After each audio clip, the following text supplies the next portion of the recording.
नमस्कार, मैं सोनल। अभी नवरात्रि शुरू होने वाले हैं, तो इन आने वाले दिनों में मैं आपके साथ एक व्रत स्पेशल सीरीज शेयर करूंगी। इन वीडियोस में मैं स्वीट और सेवरी दोनों ही तरह की ऐसी रेसिपी शेयर करूंगी जिसे आप व्रत में खा सकते हैं। तो आज व्रत स्पेशल में हम बनाएंगे साबूदाना रसमलाई। रेसिपी बहुत ही इजी और क्विक है और मेहमानों के बीच में तो बिग हिट है। इसे बनाने के लिए सबसे पहले 1 कटोरी साबूदाना को 2 घंटे के लिए भिगो कर रख दीजिए। साबूदाना इतना भीगना चाहिए कि वो खिला खिला भी रहे और दबाने पे आराम से दब जाए। 1 से 1.5 कटोरी हम मिल्क पाउडर का इस्तेमाल करेंगे और 2 बड़ी चम्मच चीनी। इन सभी चीजों को हमें अच्छे से मिक्सर में डालकर ग्राइंड कर लेना है। ध्यान रहे पानी इसमें बिल्कुल भी नहीं रहना चाहिए। हमारे घर पे जो नॉर्मल मिक्सर होता है उसमें से पीसने में थोड़ी दिक्कत आती है, पर अगर आपके पास बढ़िया मिक्सर है जिसमें उड़द की दाल जैसी चिकनी चीजें अच्छे से पिस जाती है तो ये बहुत ही बढ़िया है। मेरे घर के मिक्सर में इतना फाइन नहीं पिसता है, इसलिए मैंने इसे ऐसे ही पीसा है। इस मिक्सर को हम एक प्लेट में निकाल लेंगे और जरूरत पड़ने पर हम इसमें थोड़ा सा मिल्क पाउडर और डालते रहेंगे। मिल्क पाउडर हमें तब तक डालना है जब तक ये अच्छा सा डो ना फॉर्म कर ले। जब इस तरह से सॉफ्ट डो तैयार हो जाए तब इसमें 1 चम्मच घी डालकर फिर से अच्छे से नीड कर लीजिए।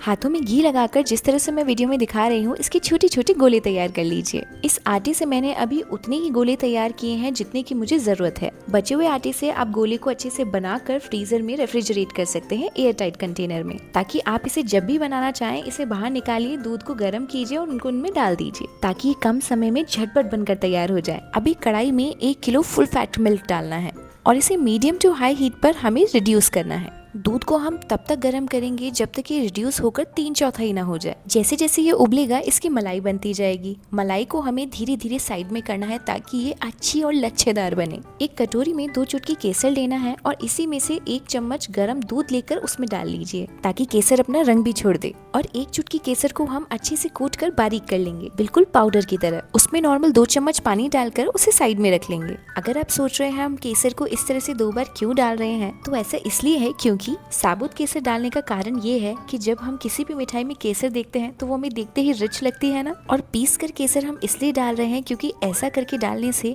आपका जो कलर है वो बहुत ही गहरा पीला आएगा। सबसे जरूरी बात, अगर आपको ये रेसिपी पसंद आ जाए तो वीडियो को पूरा देखने के बाद में उसे लाइक कर दीजिएगा और रेसिपी ज्यादा पसंद आ जाए तो फ्रेंड्स और फैमिली में दिल खोल के शेयर कर दीजिएगा। देखिए काफी देर से हमारा जो दूध है वो ओट रहा है। अब ये 3/4 हो गया है तो हम इसमें केसर डाल देंगे। अब इस पॉइंट पे हमने जो गोले तैयार किए थे ना साबूदाना के, उन्हें भी डाल दीजिए। इन्हें हमें इसी समय डालना है ताकि जो साबूदाना है उसे पकने का समय मिल जाए। अगर दूध ज्यादा गाढ़ा हो जाएगा तो साबूदाना अच्छे से पक नहीं पाएगा। अब हमें इसी तरह से इसे धीमी आंच पर पकने देना है जब तक ये जो दूध है ये थोड़ा गाढ़ा और लच्छेदार ना हो जाए। मिठाई बनाते समय इस बात का खास ध्यान रखिए कि हमें इसे बीच बीच में चलाते रहना है ताकि दूध नीचे कढ़ाई पे बिल्कुल भी ना लगे, क्योंकि एक बार दूध अगर कढ़ाई पर लग गया तो इसमें जलने का टेस्ट आना लगेगा और पूरा मिठाई का टेस्ट खराब हो जाएगा। अब दूध रिड्यूस होकर आधे से भी कम हो गया है तो जो लिक्विड है वो रबड़ी की तरह गाढ़ा हो गया है। तो इस पॉइंट पर हम डालेंगे इसमें शक्कर, इलायची और जो पिसी हुई केसर रखी थी ना हमने पानी डालकर, वो भी डाल दीजिए।